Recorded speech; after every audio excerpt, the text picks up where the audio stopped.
Hello, and welcome to episode 2 of Some of Us. My name is Andrew, and this is the first episode in Emma's series. Why don't you say hello, Emma? Hi. So, today I will be hosting Emma in a little intro interview, so we can start getting the vibe of what kind of stuff Emma's going to want to be talking about. And then we're vibe checking, indeed. And that way you can see what the future episodes are probably going to hold for her. Obviously, Emma is the co-host, and depending on how you listened to these episodes, you may have already heard her interview me. We are calling this episode 2, but really, you can listen however you want to listen, because everyone is an interesting person, and whoever you find the most interesting, we will not take insult to. No, not at all. I mean, maybe a little. I'm just kidding. That's not true. All right, Emma, if you're ready to get started, why don't you start by giving us where you identify yourself as a political entity. Who are you and where are your beliefs? Or at least how would people perceive where your beliefs are? Okay, so first off with that is I feel like I'm still not fully decided, which is why this podcast is a little intense and intimidating, but I'm really excited about it. So I feel like I've tried to figure it out for a long time. For the moment, I think I'm leftist centrist. I fall a little bit, I would say, past democratic socialism, and that's just because I fundamentally believe that it's important to achieve a sense of basic humanitarian and human rights for people, and that comes directly from where I grew up and how I grew up and the things that I learned starting from when I was very young and all of that kind of thing. So for right now, I'm a leftist centrist. I personally I like to tell myself that I'm a leftist who listens to people on the more right-wing end of the spectrum because I want to understand why they think the way they do. And it gives me the ability to assert my beliefs more. And are there any specific policies or what specific arguments on the left right now are the ones that you feel rather strongly about? Well, that is a good question. It can be a list of 5 or just, rattle them off your head. I'm trying to think of the proper examples. It's a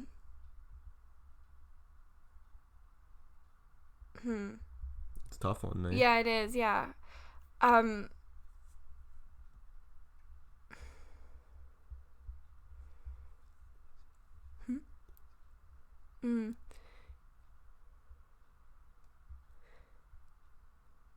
Well, I do find I have a more nuanced understanding of what they mean. So something like the process in Canada of trying to gain Indigenous rights for people of Indigenous descent, that's very important to me because they're we're living on their land essentially, and we have been for since colonization started in Canada, or that's not the right word. It's mass migration of Europeans to Canada. So that is something that I feel, at least I try to feel very strongly about, just because I feel their claim to land is very significant, and that comes from learning about Indigenous history, which is another thing that I find that's just everybody should know about that in Canada. Another thing, I mean, we can talk a little bit about immigration, but I do believe that given that we are in a crisis of migration right now, one of the highest since the Second World War,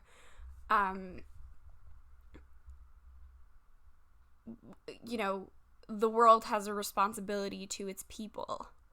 And so that should be handled properly. I'm not saying that the way Canada does it is right. I'm not saying that you know, there isn't a wrong way to do it. I just feel like it's very very important right now. And the other one I think is, I prefer, maybe not in Canada because the Liberal Party is kind of crazy, but I appreciate the leftist understanding of the environment, because when you're more right leaning, I feel like you support big business much more than you support environmental protections. And I mean, that's a generalization, obviously, but you do see that trend with like political groups, political leaders who are more on the right side. They want to protect the economy more than they want to protect like the literal planet that we're living on. And then, I thought of another one, but I just forgot it. So you tend to like the values that the left provides because they focus on more of humanity rather than like a nationality or an individual group. Yeah, absolutely. Oh, that's what I was going to say. It's also like, I appreciate how leftist centrism is critical of capitalism because of what I just said. Like, you can't support big business at a detriment to the environment. Like, it just fundamentally doesn't work that way. And it shouldn't, because pollution. So you tend to fall more on like what the modern day version of the left spectrum is because of like the base morals it provides, less about the actual like policy and politics of it. Yeah, and I mean, like, I know that I was like raised that way, and that's what they teach us in school, and I'm also in a very, like, I'm in university, so they're by nature very leftist institutions. Agreed. Yeah. So that does tend to be where I lie, and I feel comfortable there, which is why I also find it's important just for anybody to be critical of their own beliefs. And that's the journey I'm on now, I would say. Like, I'm definitely still learning. But I still hold, like, the necessity for basic protection from famine, from war, from poverty, and like any amount of, you know, whether it's environmental, social, political disaster, as we see in some parts of the world, by upholding a basic standard of human rights. That's awesome. Viewing the world as like individual humans is very difficult, so having the base values for all humans is one of the core things that I think everyone should be focusing on. Yeah, absolutely. Is there anything that like comes to your mind about the policy or the more like political aspects of the left that like makes you stay reserved and not want to fully commit to the institutionalized versions of what the left is? Or is it just because you don't want to be part of the institution, at least in that sense, right now? Well, I am critical of a lot of leftist institutions because I feel like they are based on rhetoric. So, like, you know, you find like base political points and then you base your entire argument off of them instead of like actually doing your research and looking at the actual language used in policies and the actual effect that they have on individuals. So that makes me want to listen to people who are more on the right because I want to hear their perspective. And that doesn't mean that I agree with them, but I feel like a lot of young liberals live in like, or I'm saying liberals, but that's probably the wrong term to use. It's probably more like young leftists or left-leaning people. Between hard right and hard left, and then just being left-leaning. Yeah, exactly. But I find that at least like where we live, there definitely is like a strong leftist bubble, and I feel like those people don't travel outside of the bubble a lot, and that to me is the biggest detriment of being on one side or the other of the political spectrum. It tends to cloud your willingness to see nuances because you're more focused on opposing the other side than you are on actually like finding logical solutions. So my hope is, with the understanding of a moral basis of human rights and the criticism of the very like well-honed criticism of capitalism that I feel like I've hopefully gained, although I am very materialistic, so maybe not, I remain critical of each side, right? Because every side has its benefits and its downside. So I think like that's the main thing that I try to see, at least when trying to learn about every different person's views, or everything that comes to light about politics, I would say. I think that's definitely like why we get along and why this podcast has started, is because we've both, as much as we disagree with each other, we've crawled our way out of our bubbles in order to try and make this informed stance and try and get everyone aware of like that there's both sides. Yeah, and like that's the point of what we're doing. It's like you step outside of like the need to oppose a person. And I mean, like, even if you vehemently disagree, it's like you need to take that second to step to their level and like try to understand what they actually mean by what they're saying. And like that has been an incredible tool for me navigating the world, and for me like studying what I'm studying and trying to actually be critical of the world around me. And I think that's a useful tool for everybody, no matter how you lean. Because one of the worst things that's happening right now, at least from my view, is that people are deciding to just yell at each other as if like it's as if like their politics is their ideology and they need to prove to the entire world that their ideology is correct. And you do that instead of fostering a discussion. So what I like to do with people is try to lead them to an actual discussion instead of just shouting. I'd like to touch on, so you've mentioned that you're a student a couple of times, and that your institution often falls on the left side of the spectrum. But what are you studying, and like how did you get into that, and like why is that your field of interest at the moment, and all of that? Because I know you, and I think it's a pretty interesting characteristic that most people would define themselves as, is what kind of student they are. But you do a very good job of stepping back and being like, I appreciate this, but it's not who I am. Yeah, and that was a really difficult thing to learn. And I guess like we might talk a little more about this later. But so I started university at 16, and I was inspired to study history and political science by one of my teachers who taught us contemporary history, history of genocide. He taught us about like politics, the political spectrum. He taught us like, how to learn what kind of political identity you have, and he taught us like how to vote in an informed way, and I was like really inspired by that. But I also started university at 16. It's quite complicated. Yeah, why? So I'm from Quebec, so the school system there works very differently from like honestly anywhere else in Canada and in like the US. The world. Yeah. So you start off with kindergarten, and then it's K to 6, and then you graduate, and then instead of going to middle school, you go straight into high school. Your high school is 5 years, and then it goes from grade 7 to grade 11. So grade 7 and 8 are technically middle school, although you are in a high school. And you just stay there for 5 years.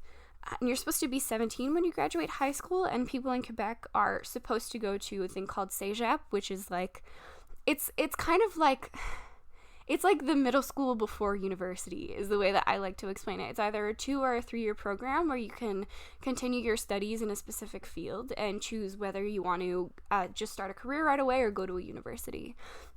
So that technically would be like grade 12, grade 13, and either like grade 14, which doesn't exist, but or you do grade 12 and grade 13. It's not called that. And then you go to university. But what I did was, so my birthday is right after the cutoff period for being too young to start school. So I think it's October 1st. You have to turn 5 before October 1st to be able to be accepted. This is like a lot of detail, but like it's probably important to actually understand what the heck happened in my education. But my parents thought that was kind of ridiculous because like hold on. No, sorry. I get confused about this too because it's complicated. So you have to turn 4 before October 1st. But I turned 4 on October 12th. So my parents got me to do like psychological testing when I was like 3. Very healthy. Yeah, super. To see if I was like advanced enough cognitively to be able to be accepted into kindergarten technically a year early, although not a year early, because if I started the next year I would have been way too old. And or at least like that's what my parents felt. So I passed the test and I started kindergarten a year early. So technically I skipped a grade, although like I actually didn't. Blah, you're so smart. I know. What? Yeah. I know. That sounded really cocky. And then so at the time I was graduating high school in 2015, I was 16 years old. And my parents were moving from Quebec to Ontario, which is where we are now. And I was supposed to move with them, and I decided that I really, really did not want to go to another high school in Ottawa, which like I'm not actually sure why now. I felt like I would be stuck in high school for 6 years, and I did not want that to happen. So the University of Ottawa, which is where I attend school, has a program for students from Quebec where you can't, and I think like not just Quebec, it's like anywhere in Quebec or like across the world, because I have met students, like international students from the school, who also started at 16 for the same reason, where if your grades are high enough, oh god, I always feel like this is just like the most egotistical, like I brought it up. I know. Like I'm not trying to say like, ooh, I'm super smart. It's kind of just how things went. If your grades are high enough leaving high school, you can skip cégep and go straight to university. So surprisingly, I applied and I got in, and when we moved to Ontario, after like literally a week after I graduated high school, I was going to go to university the next year. So I was, like really young, starting university, and like kind of thrown into it, and it was very difficult actually. Like it still is, and I feel like I'm still learning about it, but being in those classes taught me more about how the world works than like sometimes even the subject matter did. So that's kind of how I came to the conclusion where I currently am. And I think that's just going to help me to kind of like build on what I actually believe later instead of knowing where I am now. So we're in a very different place, the two of us, when it comes to like how, like where we are in our political understanding. Because I feel like you know where you stand, and I'm still, like, I think I know, but what I'm really doing is using what I currently know to figure out what I believe, As much as my views shift as well, I would say we approached education and growing up very differently, and so I think that affected our views a lot. Not to get into me at all, but like I took 2 gap years after high school, so I was 20 when I started college, and yeah. I don't like school. So the fact that you've been in school for as long as you have, you've been surrounded by people, especially in poli-sci, you've been surrounded by people who are talking about voting and like the extremes of the political spectrum, but you were only 16 and you couldn't even vote for a few years. Yeah, exactly. And like the first year I started university, that was the 2015 election in Canada. And all of my friends, well, that's complicated, but like all of the people that I knew were, you know, talking about who they were going to vote for. They were taking part in, like, the political groups on campus, because we have, like, the young liberals, the young conservatives, mostly the young liberals. Yeah, but and then there's also, like, there's actually a communist party on campus, like young communists, and they, like, hang out in parks and read the Communist Manifesto and talk about, like, and share potatoes. Yeah, and like they talk about, you know, dudes with beards that are dead. My favorite topic. Oh, absolutely, that's everybody's favorite topic at university.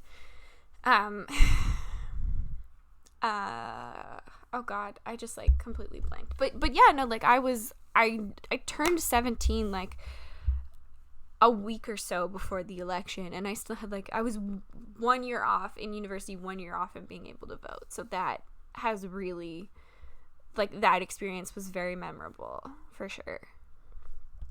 How do you think that experience compares to this experience of this federal election coming up? So for anyone listening, we're currently in October of 2019. So the election coming up is, I think, widely agreed is pretty controversial.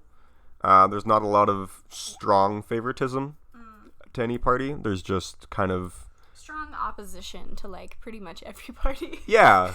Most of them are kind of really out there. And I think a lot of the people in our age gap of, you know, early 20s don't really know what they're doing. But do you feel like you knew more about, like, who you would have wanted to vote for then, when you were, like, brand new into the system, than you do now? Honestly, like, that's a good question, because I think my conclusion when I started was that I was gonna just blindly vote liberal. And I would do that for a lot of the reasons that students do that, which, like, I don't necessarily disagree with personally, because I know how hard it is to be a student, where it's like you support the party that's going to make it easier for you to go through university. And the liberals have absolutely done that. They've, like, increased the amount of grant money you can get when you're applying for student loans. They have I think they put a cap on how much tuition can cost for citizens. Yep. They have, like, started campaigns to encourage people to get into politics at a young age and to go to university. Like, it's very that idea, and I think that's where I was leaning towards in 2015. There were a lot of promises made about, like really drastic things at the time. So, like, voter reform, the missing and murdered Indigenous women inquiry. Oh God, there were a lot of, like, really progressive things that at the time it looked like the liberals had a lot of momentum, and that they could actually get this done. There was also, it was like the first time in Canada the cabinet was gender balanced, which to me was really interesting. And, like, as much as at the time I already knew that it was kind of just like a propaganda, well, I don't want to say propaganda because it's very drastic, but it really was like a media ploy. I did also appreciate it, because I do think that that's something that, like, Canada should just have. Because if we're gonna be like a progressive democratic country, it's important to me at least to reflect that in the representation seen in our parliament.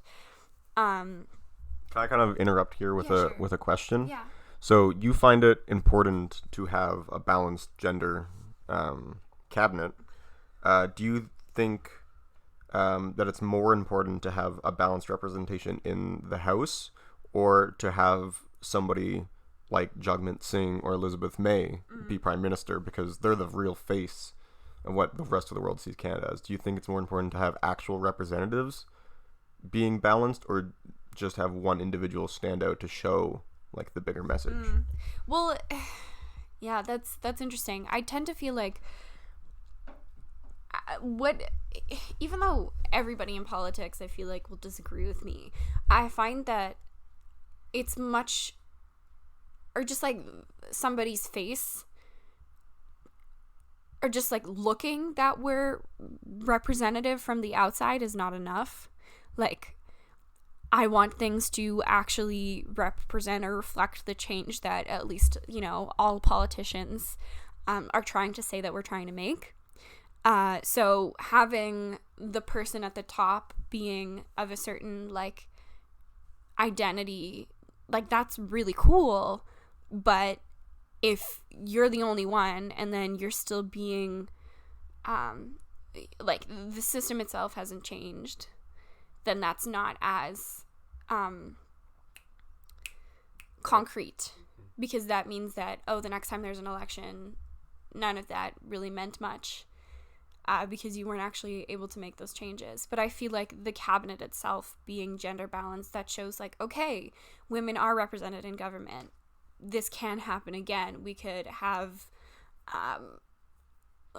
like, those women being there could hopefully help make the changes. It's the same thing in the US, where in the Congress, when the last time we had the oh god, I always forget the name, like the congressional elections. Yes. And a lot of Democratic women got seats in Congress, and so now you have, like, a lot relative to the United States. Yeah, exactly. So you have, like, a group now. I don't remember all of their names, but it's Ocasio-Cortez. I think her name is Iman. But there's, like, now a group of women who are directly opposing Trump and his policies from their seats in Congress, and that shows that the system actually has the potential to change. Still can't impeach him. Apparently not. Oh well. So yeah, and is there any, I'm gonna be very stereotypical here and say, any, like, specific group or, like, identity that you feel still has yet to be represented that really, really should be in any branch of government? Like, you can talk about the States or Canada. I mean, I think it's pretty clear that most governments reside around the same realm of who they put into power. In Canada, I think, like, we just need to have stronger, I don't want to say the word representation, but there just needs to be a stronger assertion and reflection of what the party's goals actually are. Because in Canada, we still basically, even though it's a multi-party system, it's largely controlled by the two oldest parties in Canada, so the Conservatives and the Liberals. Well, that's what they're called now. But I think that... Do you want to give a brief explanation of what the parties are in Canada, at least the big five, or... Okay.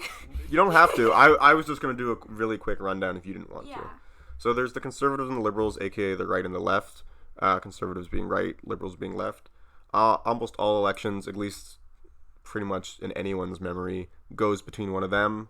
If neither of them get a majority in the House of Commons, usually the NDP will pair with the other and give them a majority that way. It's called a coalition. We also have the Green Party and the Bloc de Québécois. Green Party historically only wins 3% or less of the seats. Bloc can only win in Quebec, thus they're a very strange party. I mean, there is the People's Party too, but they're just, horrible. Oh, okay. I mean, they are. They're like conservative extremism. I also feel like not a lot of people know about them. And they're kind of like, the People's Party is the same thing as the Green Party, where people kind of just laugh at them, Yeah. But your point was that we're basically a two-party system. Yeah, exactly. It's like the closest we came to the NDP's winning the election was Jack Layton, which was a long time ago, and he actually died, I think, about 10 years ago.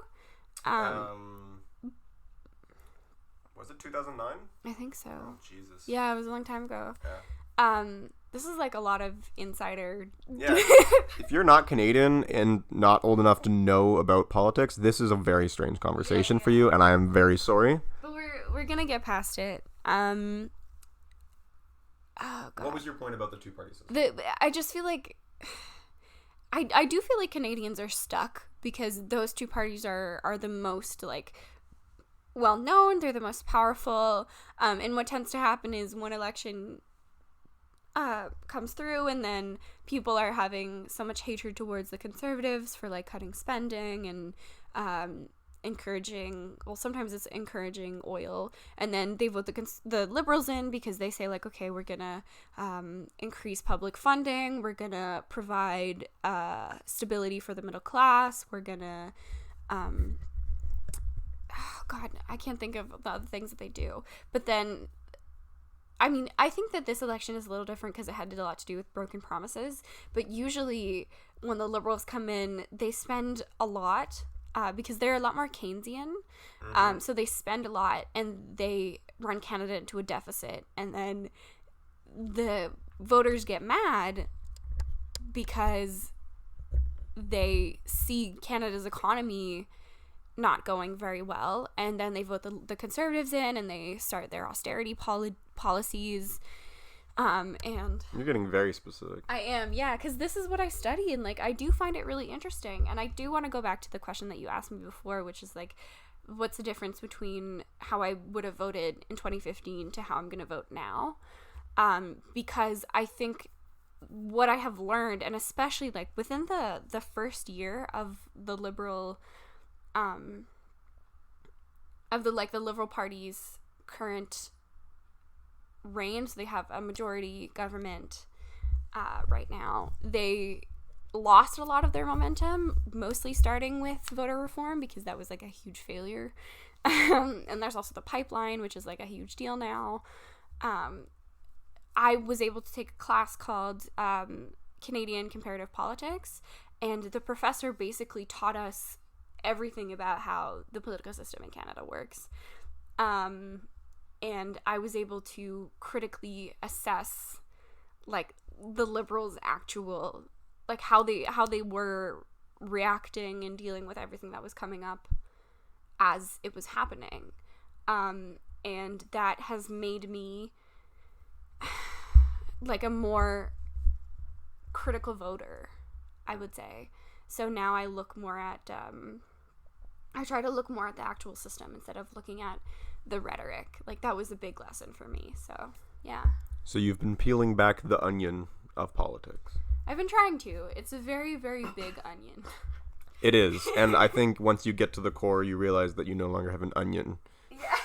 And it's just a bunch of people squabbling at each other about what they think is right. Yeah. I feel like that's where I am right now, actually.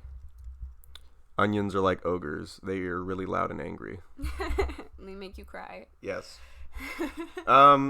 So how would you describe your like upbringing and like what you were surrounded with as you like kind of grew up? You don't need to like go into any details about like your family or like your neighborhood or anything like that, but like I think getting people's like baseline of like where their morals like kind of originated from kind of gives us, I mean, nowadays somebody's socioeconomic status dictates a lot about where they tend to fall on the spectrum.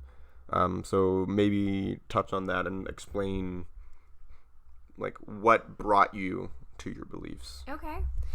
Well, trying not to go into too much detail again, because I feel like we spend a lot of time talking about like what we currently talked about. We're only at the half-hour mark. That's not bad. I don't know where to start. I was brought up, I would say, very aware of the fact that I was upper middle class. But the reason that I was aware of that was because both of my parents, mainly my mother, was very honest with me about how she was raised and how she didn't like, well, there were times when her parents were really, really struggling with money and providing for their kids, and they had 3 kids. So she always told me to be grateful, and I always had enough, but I was always aware that what I had came from both of my parents working very, very hard to get to where they are. And like building their careers and just trying to make everything as comfortable as possible. My parents are also a little older than a lot of people's parents. My mother was told that she could never have kids, so when her and my dad got married, they just didn't expect that they would ever have kids, so they were just living the two of them, and then surprise. Happy accident. Exactly. I showed up and they, you know, never ever made me feel like I was impeding on them and their like ability to sustain themselves. They always provided for me, but I feel like I was always aware that the people around me were not necessarily in the same place. So I was brought up, like, I just went to a normal public school. I like lived in a neighborhood with like people of varying socioeconomic status. It was quite multicultural, I would say.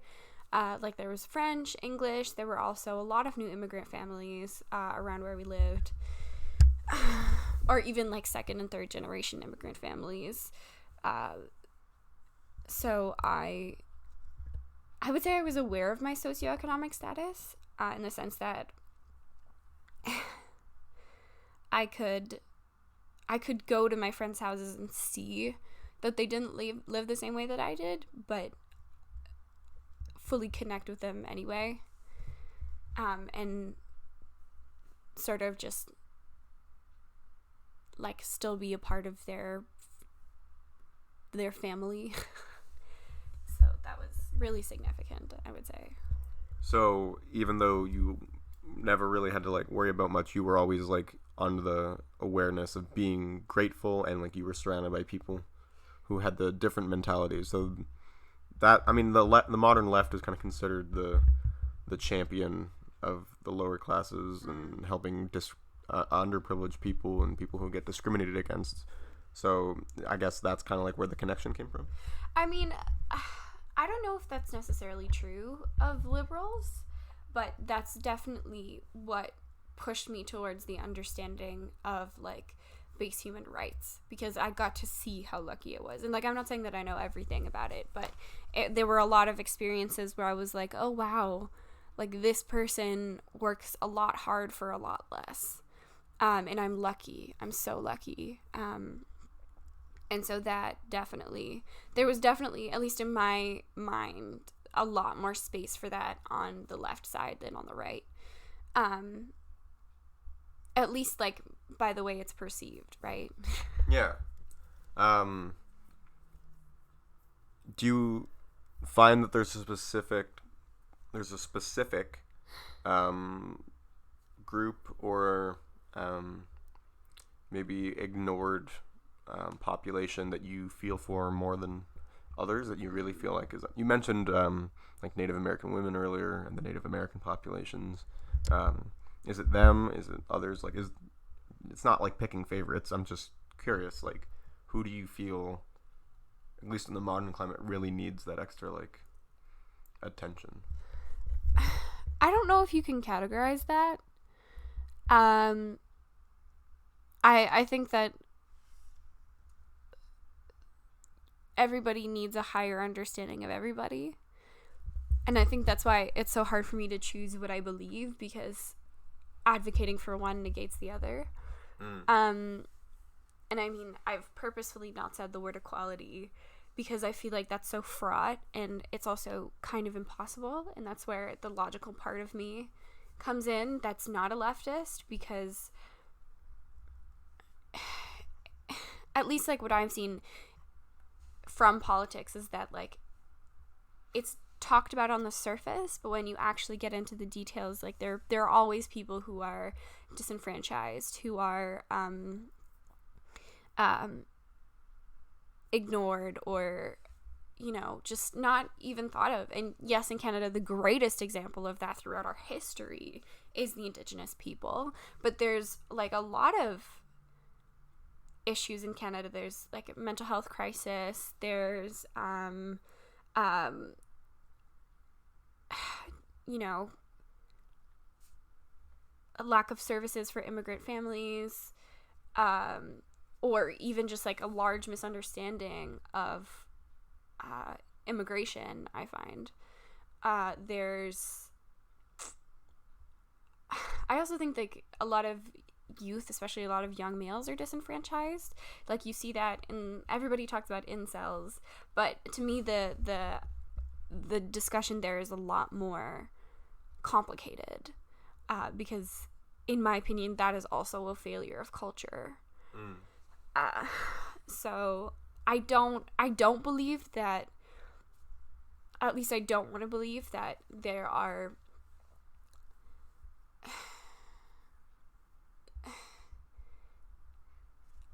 I try not to believe that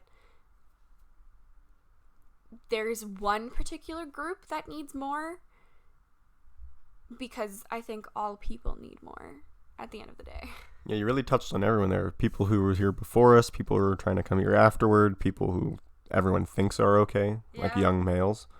That really is all encompassing. So yeah, and I mean, like, if you want to get into the details, there's like young women in science, there's French speaking versus English speaking people, there's like grassroots groups versus like political lobbyist groups. There's like, it's like the whole like liberal democratic system is really, really complex, and so my goal is to try to understand every person as much as possible, which I find that like that's what makes me like confused and not able to make up decisions at the same time. So it's just out of interest, really. I am gonna hop backwards though, because you did mention mental health across Canada, and obviously that is a worldwide issue, but Canada is one of the forerunners on trying to pay attention to it.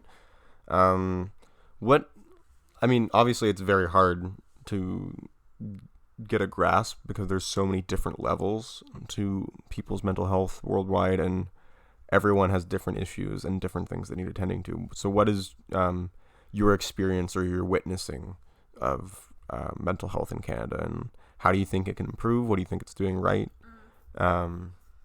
Basically, like, where are your foundations at with understanding mental health in Canada? Oh God, there's so much. There's so much. Start with the talking points. Yeah, no, okay. I think it starts from like, it's a generational thing where people don't necessarily understand their own issues, and you don't necessarily know what what your actions come from. And the only reason I say that is because that can contribute to, though that is like the leading contributor to why mental illness is so hard to talk about and understand, because you don't necessarily, like, we're not doctors, we're not psychologists, we don't know that our behaviors can point to certain symptoms, and those symptoms can have a huge effect on your life. Like, I guess to use a personal example, like I have generalized anxiety disorder. I have developed a lot of depressive symptoms over the years of my university degree, starting from before then, but definitely worsened over the last, 5 years. Oh my God, I'm so old. I'm just kidding. And I don't think people understand how different mental health is different from physical health, because our psychology is far more complicated to our anatomy and our behavior. Our behavior isn't as clear, and in the government they try to have mental health awareness campaigns, and what I've heard from friends of mine who have worked for the government is they try to make it okay to talk about your issues in the workplace, which is really interesting, but I feel like it does make people overly sensitive and not want to ask questions. Or, come up with their predisposed opinions or prejudged opinions, their prejudged notions, and kind of contribute to the stigma. So, being someone who is in kind of the field of witnessing a lot of the effects of how mental health has changed in the last while, and somebody who's experiencing it themselves, do you feel like we're closer to, I don't like saying a solution because there really isn't one, but to universal help where people with all different sorts of conditions and symptoms are able to at least be part of the conversation and get the at least attention that will make it easier for them? Yeah, there's no one solution, and that's the thing about mental health is like it's not like a physical ailment where it's like, okay, if you have the flu or if you have pneumonia, you like go, you get antibiotics, and then you're fine. It's like, okay, so you have this and this, and the other thing about mental illness is it rarely is there one issue that forms by itself. They tend to pair up. So you have one thing and then you have another, which is why my anxiety develops into depressive behaviors. I do think talking about it is important. My most healing moments have been with people who also struggle with similar things or who have gone through processes of dealing with their mental health, because it's shown me that everybody is similar, but everybody's also very different, and you can connect with them and talk to them about their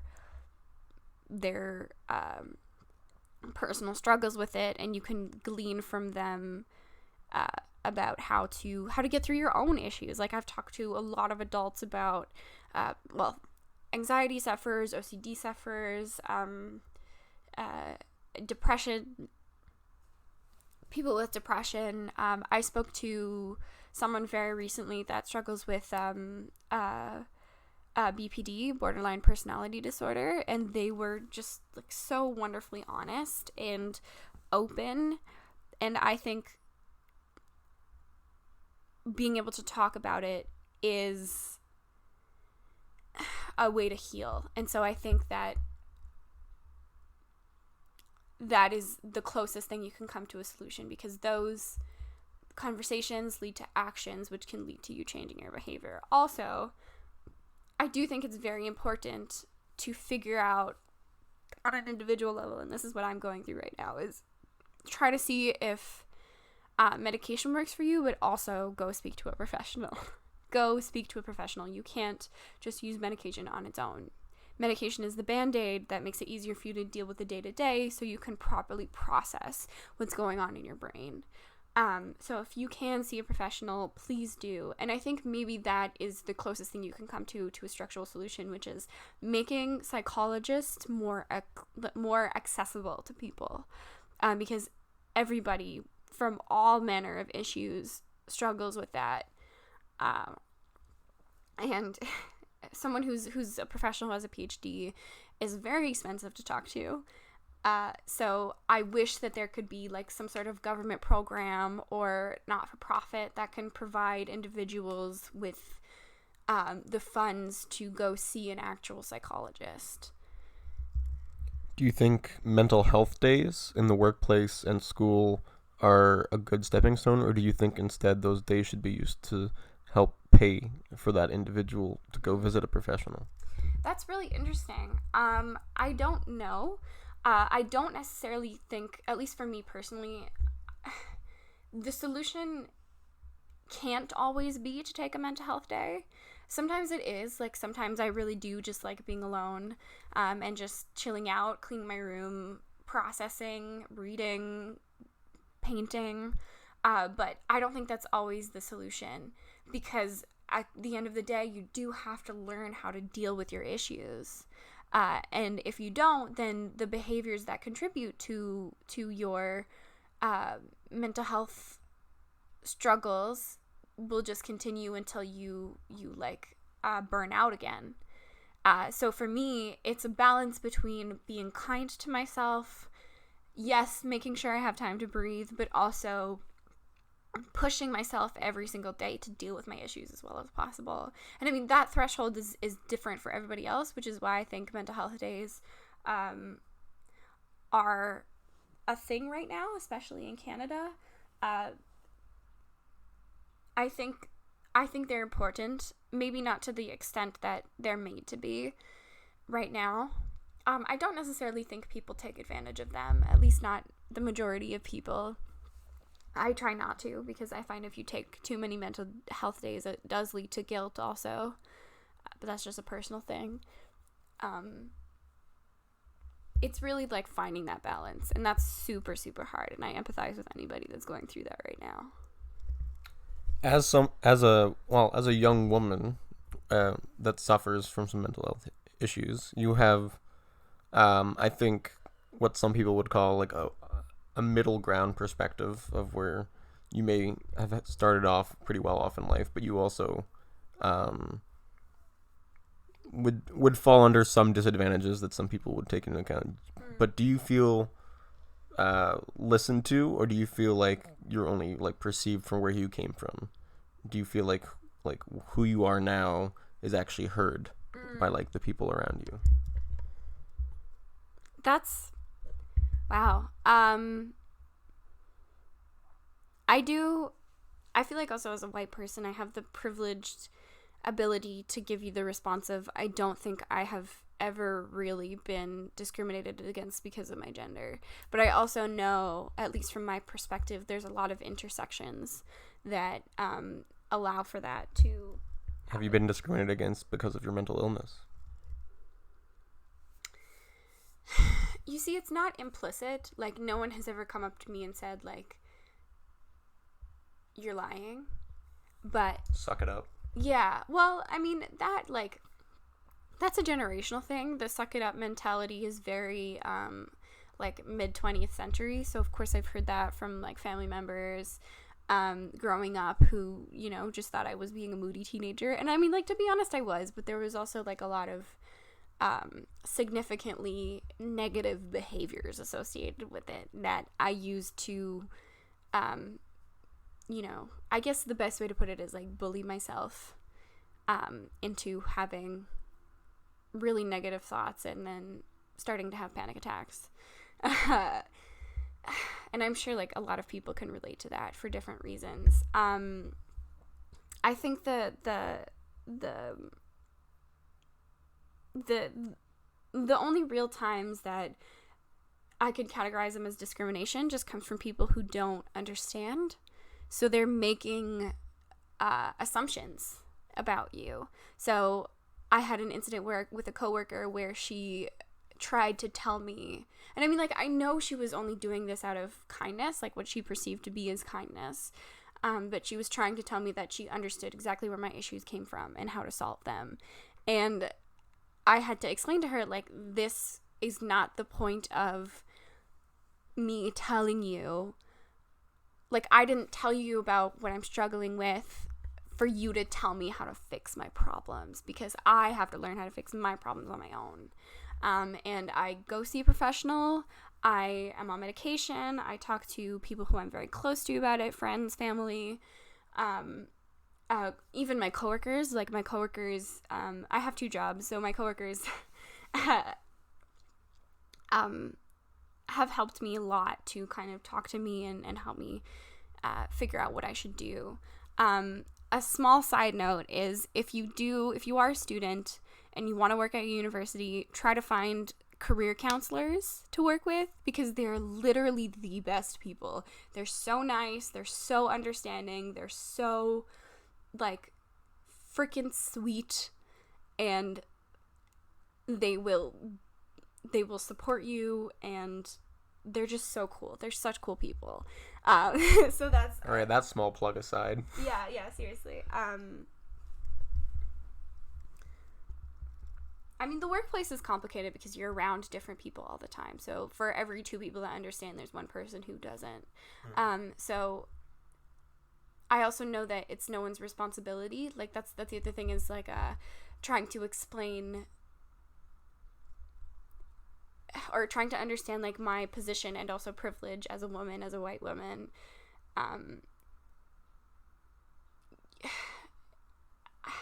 Like, it's not necessarily my responsibility. I make it my responsibility because I think it's important.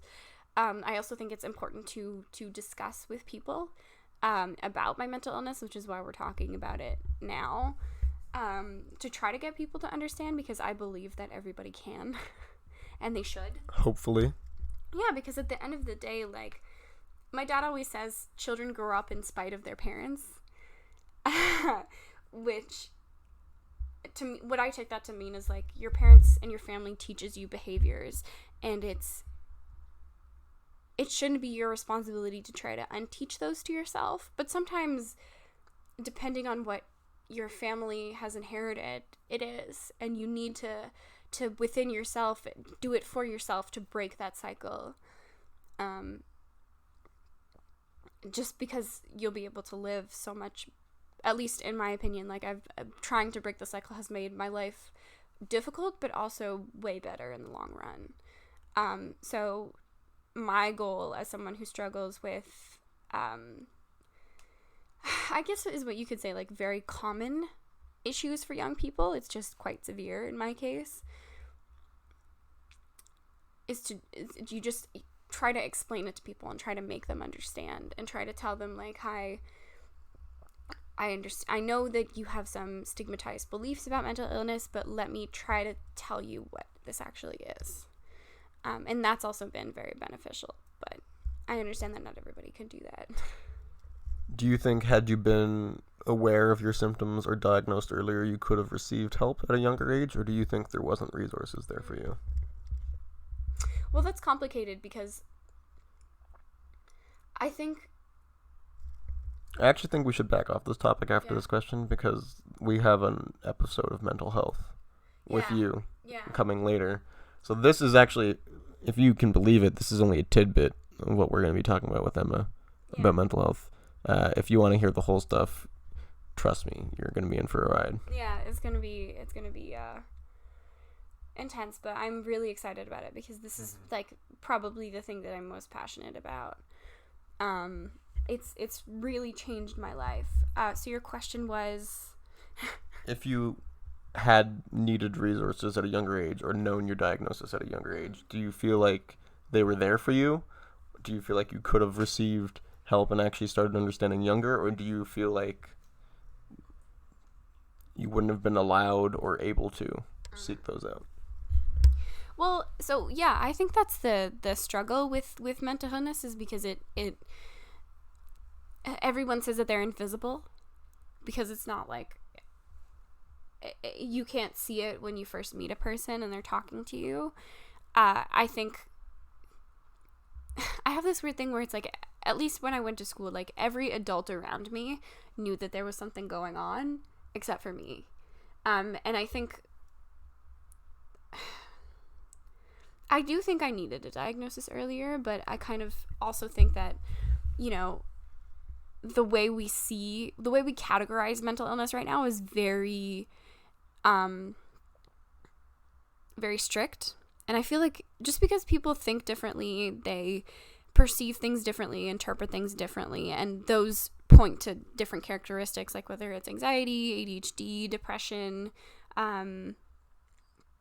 or one of the I always want to call them psychoactive disorders, but that's not what they are. They're like psychological differences. So like schizophrenia, BPD.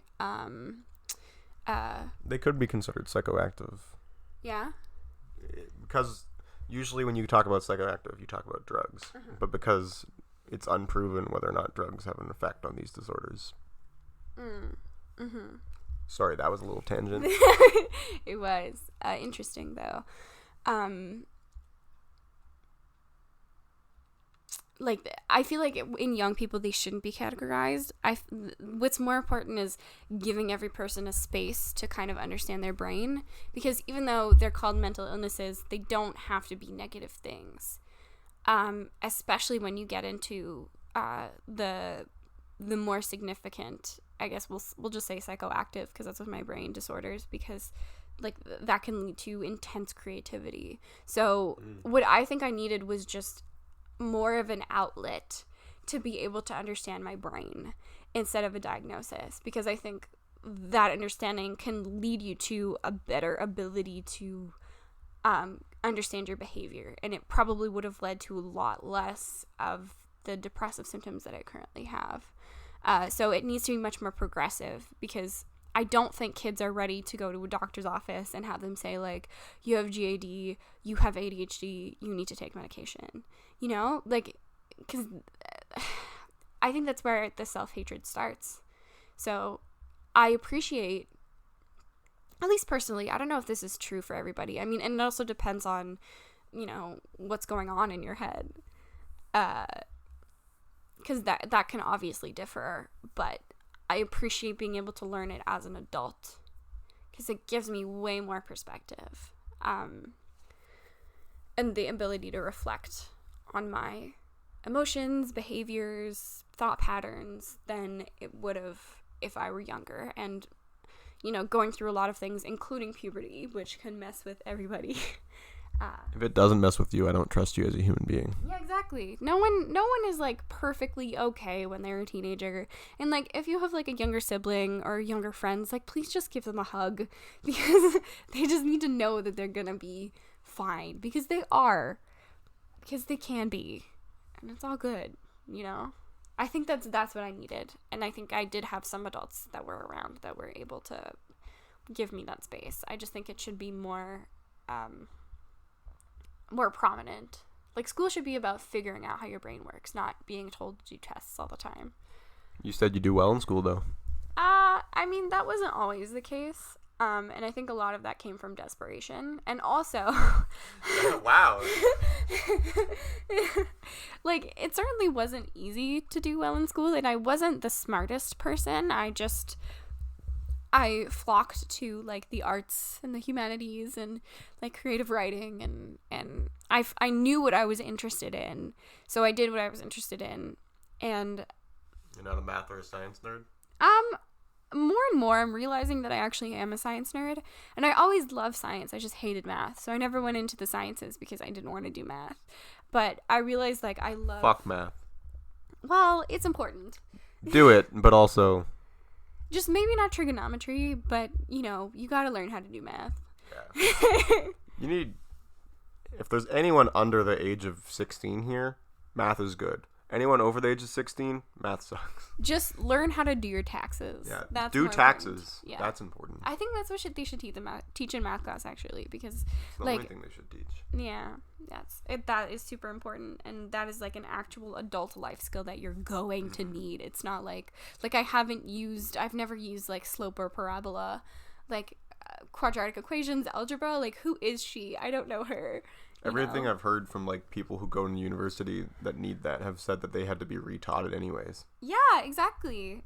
And, like, I feel like I understand how math works, but, like, I've never used the higher level math that they've showed us. And, like, I don't understand what that's supposed to teach you. It's just supposed to make, like, it's supposed to, I think, weed out the math whizzes from the non-math whizzes. Probably. Yeah. And, I mean, like, for anybody, if anybody's listening to this who loves math and like, is kind of angry at this, I'm really sorry, because Can you explain it to us? Yeah, no, literally. Can you teach us math?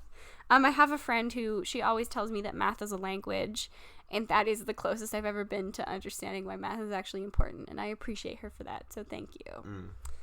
Neil deGrasse Tyson makes me like math. Yeah. But from afar. Yeah, exactly. It's like I want to spectate sport, watch it. Yeah, exactly. Aside from math, do you feel like school... We're going to specifically talk about Quebec's high school here, because that's what your lived experience is. Do you feel like high school, on a scale of 1 to 10, how good was it at giving you the resources you needed? I would say maybe a 5. That's pretty bad. Yeah, but, like, also I wasn't into sports, so I realized that, like, the sports community at my high school was very strong, and if you proved yourself in sports, like, there were a lot of people there who were looking after you. I do feel like at any high school you go to, if you want resources to help you out, you have to seek them out. And there were some places that were, like, very, very good for me. Like, we had counselors, and I really loved my counselor. His name was Phil. He was just, like, so good at just listening. Hey, Phil. Hey, Phil. You're cool. And, like, I loved him. so, and like that whole room, like it was just like this like perfect large like dimly lit area with like computers and cubicles, and like they had like magazines and books, and you could just like sit and draw. And sometimes when things were getting really bad and I was really panicky, I would just like sit, and you could go in and you could like talk to the counselors at any time, you know, as long as there wasn't someone else sitting with the counselors. And like that was awesome. I was able to be, they had this thing at my school called the liberal arts program, which was basically you took advanced English, history, art, and yeah, I think that was it. But we also did like a lot of creative writing and stuff. You're pretty artistic. I try. I just really like art. And like that resource was awesome because I was able to enjoy my days more, because like we had 4 periods a day of an hour and a half each, and so I was able to do, like, let's say one morning I had creative writing, and then I had advanced English, and then in the afternoon I'd have like history, and then I'd have to go to French class, but like whatever, you know, at that point it's all good. I can deal with French class. Fucking Quebec. Well, French class is fine. I just didn't like my teacher very much, but that's all good. Yeah, so. Je ne peux pas parler français. Oui. I'm just kidding. I speak French, but. I don't. Yeah. So, well, I really want to touch on. So, what do you like about art, like, and creativity and creative writing and all that? Like, what do you see? Are there messages? Is there different like aspects that like really like that you can like feel? Oh wow. Getting real deep. Seriously. I love it because it's so interpretive, but I also, at least lately, like I love learning and trying to figure out the different techniques of different artists. Like I think one of the things that constantly has confounded me about art is that I don't understand how a certain artist can like make things look so good. Like, because everybody has a different style. Everybody's brain works differently. Everybody perceives things differently. But you have to, like, build that technique in your brain to make things look as close as possible to the way that they feel in your head. To me, art is very emotional. It's highly, highly emotional. I feel like the best example of that is Van Gogh, right? An example that everybody knows. It's also, to me, it speaks to me a lot about human nature, a lot about the world. I love learning about artists and like understanding where they were at the place in their life where they decided to make something.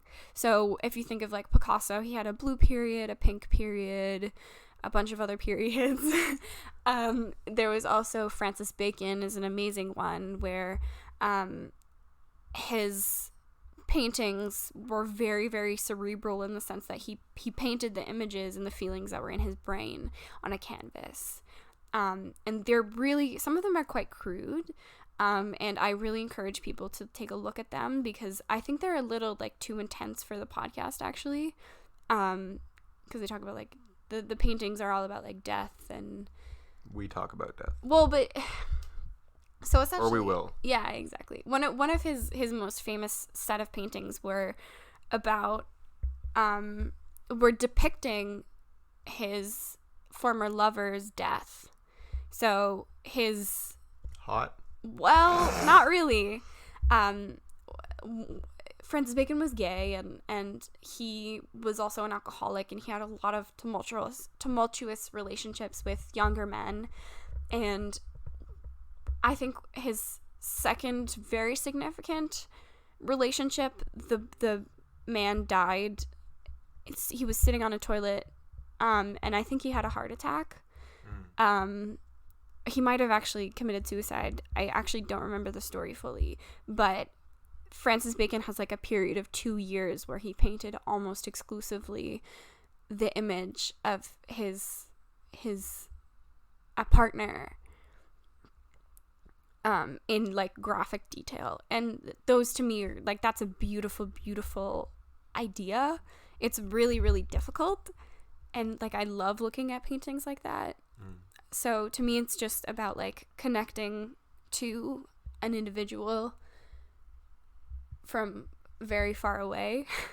I love like abstract themes and visuals, and I love looking at like the textures and the colors in paintings. It just like makes me tear up talking about it, actually. I was gonna call you out for only mentioning Van Gogh, and then you went on to like list two others. Yeah. I was gonna say like you're only gonna talk about like the most famous painter in the world. Give us 5 of your favorites that maybe abstract go. Oh God. Okay. Holy badarnicles. Just names. Okay, Basquiat. I mean, everybody loves Andy Warhol, so whatever. I really love Salvador Dali. She's literally staring at her wall of art.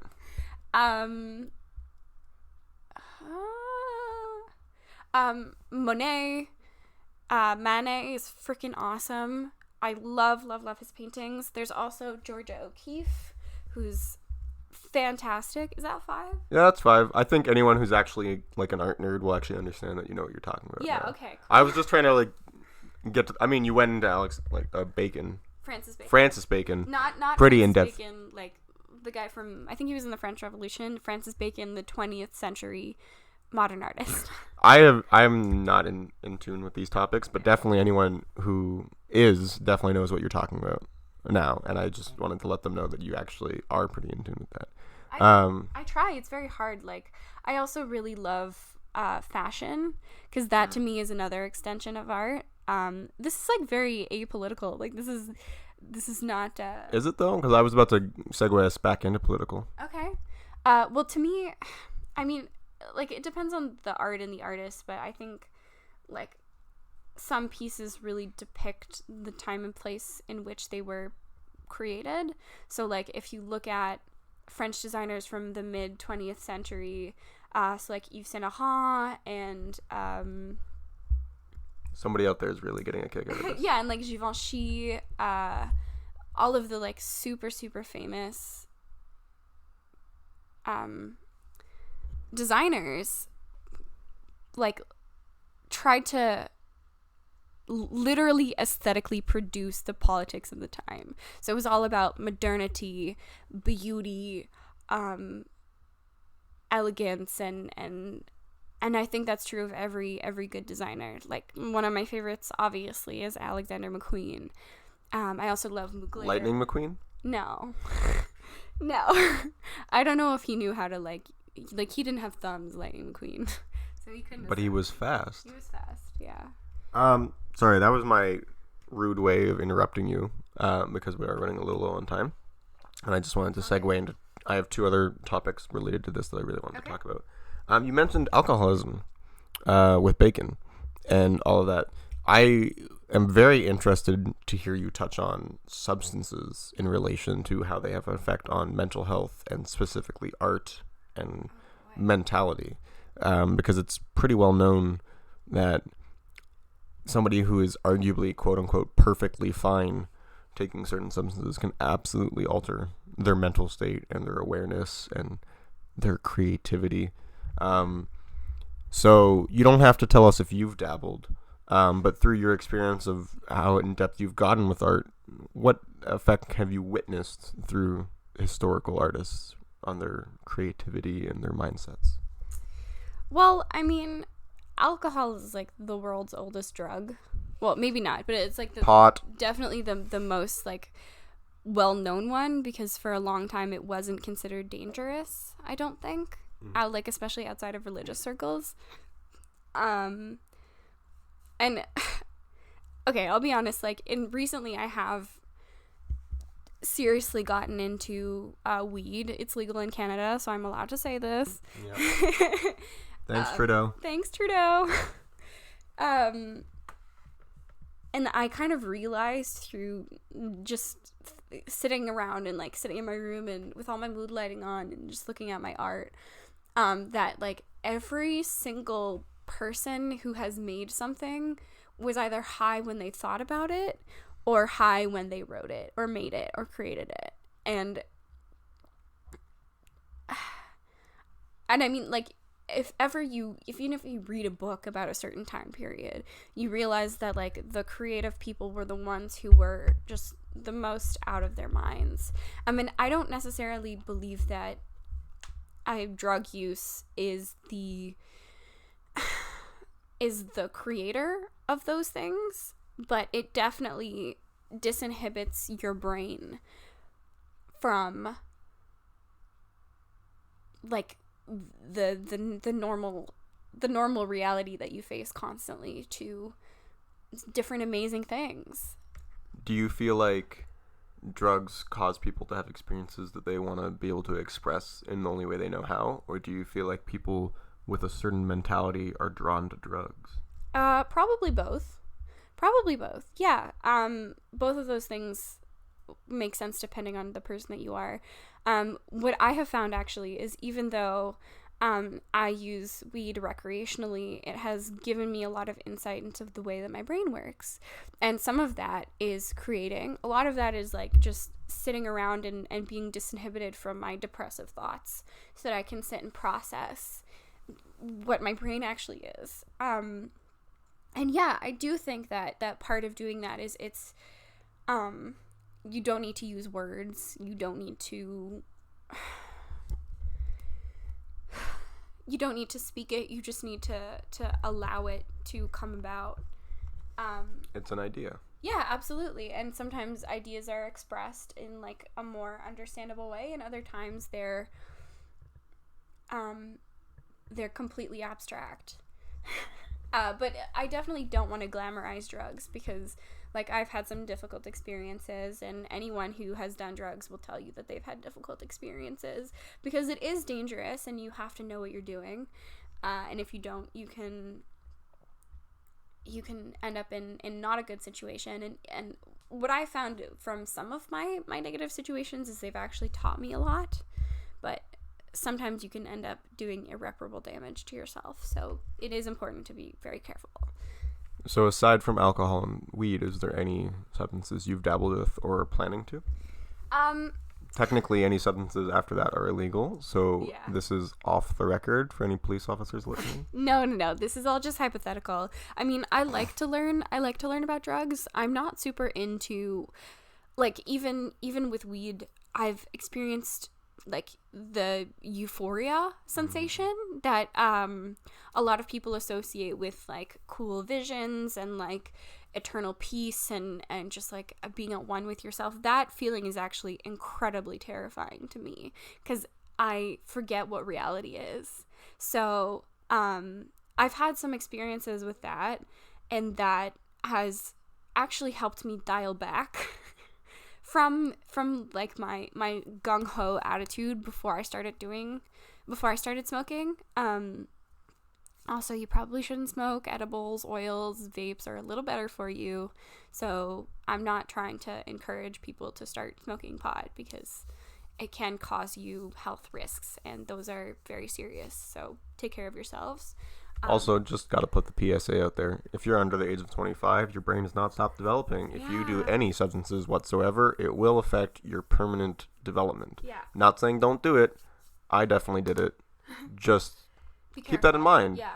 And the younger you are, the more it affects you. Yeah. So if you're, in high school going through puberty right now, maybe just give it a few years. Yeah, no, so exactly. So, like, my parents had a very, like, progressive stance on alcohol when I was a kid. Which might not have been the best idea. It was their choice, and I find that I'm much more mature about alcohol now because of those experiences. I was always, in a safe environment, but I feel like it did make me really, really curious about drugs. So, like, before I started with pot, like, I wanted to do, like, MDMA, LSD, ecstasy, but I think... Yeesh. Yeah, I know. I know. And I knew that... I still know that I'm not ready for that.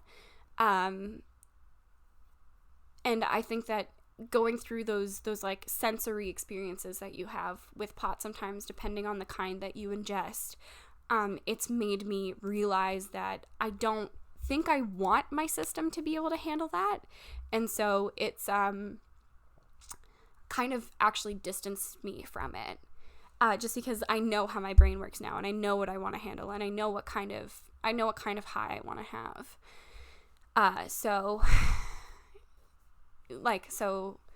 I think the only thing that I would look into trying soon is shrooms, but I definitely want to stay away from the like super super hallucinogenics, because I find that is like the most glorified type of drug experience that you see in the media, like you see in movies with drug trips and TV shows where someone like accidentally trips on something and like they see weird things. Like I don't know if I would be able to handle that, because from my experiences with Euphoria that don't necessarily have hallucinogenic elements, I have gotten quite scared. Yeah, so be careful with that, because yeah, I feel like you really have to learn about yourself through drugs. And I mean, one of the things that I love, going back to our conversation about art, one of the things that I love about truly unhinged people in their art is that they can get into that space and they can come out of it and then they can paint it. And I think that's amazing, and it's beautiful, and it's so, so rare. And it's one of the things that totally attracts me to the abstraction that art brings. And like, I'm baffled by the fact that humans can come up with it. I also see it present in music too. It's just, I don't think normal people understand how much it takes to get there. And doing drugs, or only weed, has given me the perspective of how hard it actually is to get there. So yeah, and especially like when you're dealing with a mental illness, you have to be very careful about what you do, because if you have schizophrenia in your family, you want to stay away from as many substances as possible, because you can have pot-induced schizophrenia, you can have meth-induced schizophrenia. You need to know your family lineage before you get into doing drugs. I was just going to say, while the level of severity with many drugs is drastically different, the jury's still out on how it affects some of the more severe mental illnesses. Yeah. Like when it comes to anxiety and depression, pot is kind of viewed as, a decent solution. Yeah. It's not the end-all be-all, but it has helped some people.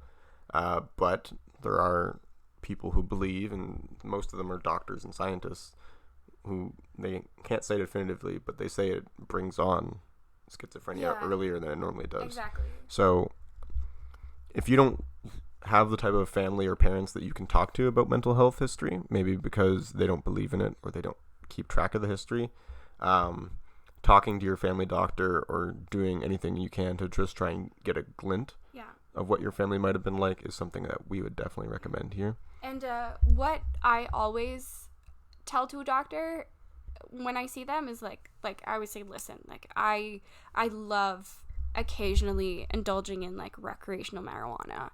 And then when I started my antidepressants, my medication, I take 20 milligrams of Flexitin, which is the generic form of Prozac. I always say that because people know what Prozac is, because it's one of the oldest antidepressants on the market. You have to be very, very honest with your doctor about the fact that you're taking it, because they may likely tell you that there's no effect, but it really depends on the doctor. Like certain doctors will say like, okay, like my doctor said, like not to an extent, because if you do if you take too much, then there will be effects. There's always effects, but within a certain dosage, you'll be fine. And I find that especially if you're on medication, you have to be very careful about your usage. So I stopped drinking once I started my medication, because I could see that there was an effect, and I could see that it was just like an extended version of the effect that I had before I was on antidepressants, because alcohol is a depressant. And weed, I find it improves my mental state. It actually improves it, which I find it acts well with the medication that I take, because my medication is an SSRI, which is a selective serotonin reuptake inhibitor. And weed... Science. Yeah. Weed helps the production of dopamine. So if those two act well, then it tends to be a plus. But if I take too much, then my synapses are cleared out of neurotransmitters for like another day or so, and I'll end up having a depressive episode. So I really, really encourage people who are interested in drugs, if it's legal and if they're of age, to try, but be very careful. So yeah. And if it's not legal and you're not of age, absolutely do not do it ever under any circumstances, right? Right. Absolutely. Well, we've definitely covered a lot of topics here. We went all the way from just, artistic taste to mental health to important distinctions in political identity and political procedure. Is there anything that you really feel like defines you, or that you really wanted to get out into the world that we didn't really cover? We covered a lot of it. I would be excited to talk a little bit more about like feminism, but this to me was just like perfectly exciting, and I enjoyed it. So yeah, I'm excited to see where it goes. Well, would you like to hear what we will be talking about in your episodes? Sure. So for you and for everyone out there, in this order, I'm pretty sure is what I've landed on. Mm-hmm. We're going to be talking about political correctness. Mm-hmm. So PC culture and language and how it's changing. Mm-hmm. Mental health. So big one. Yay. And then this is where we start getting into some very interesting ones. Islamophobia. Mm-hmm. Which, I was a little surprised that this came into the list, but I'm a big fan of talking about it. Yeah. And I really think that you're going to have some interesting perspectives. It's a very interesting thing. And like that is one of the favorite things that I've learned in my degree. So that'll be good. Capitalism, shocker. I think we already know where her opinion lies on that. And then Eurocentrism, mm-hmm. which, for those who don't know, is the idea that colonialism kind of dictated the policies and politics of the world, and, a white person focus. Mm-hmm. So you're going to have to get feminism into those as much as you want, if that's something you want to talk about. Yeah, no, we can. But I think they fit in there. Because they're intersectional. I mean, everything's intersectional, and honestly, we're going to be talking about many, many things inside of these because there's so much in depth. You're going to see some crossover. I mean, capitalism, Eurocentrism, Islamophobia, those are all things that kind of connect together. Yeah. 2 of these things on the list are debate topics. Mm-hmm. So if you forget what those are, that means that Emma has checkmarked that I'm allowed to kind of cross-examine her and check her factualness and her certaintiness on any points that she brings up. Any of the others are not, and you'll figure out when you watch each episode which one's which. Mm-hmm. It's still meant to be friendly debate. She's still meant to get her point across, but I'm allowed to make sure there's validity there, and if I see a little hole, I can poke it and see if there's a brain to back up the research. Oh damn. Okay. That's not an insult. That's just It's intimidating. Sometimes you have to think on your feet. Yeah, and I'm not a super debatey person. I am. But yeah, exactly, it's intimidating, but it'll be fun. It'll be a lot of fun. Yeah, I'm really excited for them. I think you are too. Yeah. I really hope that this has been a good stepping stone for people to realize who you are and what we're going to be talking about. Any final notes? Just please listen. Sorry. Please continue listening if you'd like to. Don't do drugs. Don't do drugs. Stay in school. Find out your mental health history. Yeah. Stay in school. Math and science are boring in high school, but important in adult life. So, figure out what to do with that. Yeah. Get engaged in politics. But don't get engaged until you're ready. Or just learn a lot. I meant marriage engaged. It was a pun. Oh, right. I'm sorry. Get engaged in politics, but don't get engaged with a person until you're ready. Yeah. I'm talking to you, Shannon. There's no Karen. Shannon. Yeah, Karen. Kyle. If you want to get married young, go for it. That's such a tangent. That was such a tangent. I don't know. This is just a pun, and nobody got it, so I had to explain it. This is when the episode breaks down to unprofessionalism, and you're gonna have to put up with me rambling until I decide to do the outro. It happens a lot. It does happen a lot. Well, This has been the second episode, or first, depending on how you're listening, episode of Some of Us. So to all your human ears from all your human places, this has been Some of Us. And this has been the Sum of Me. And we hope to catch you next time. All right. Thank you for listening.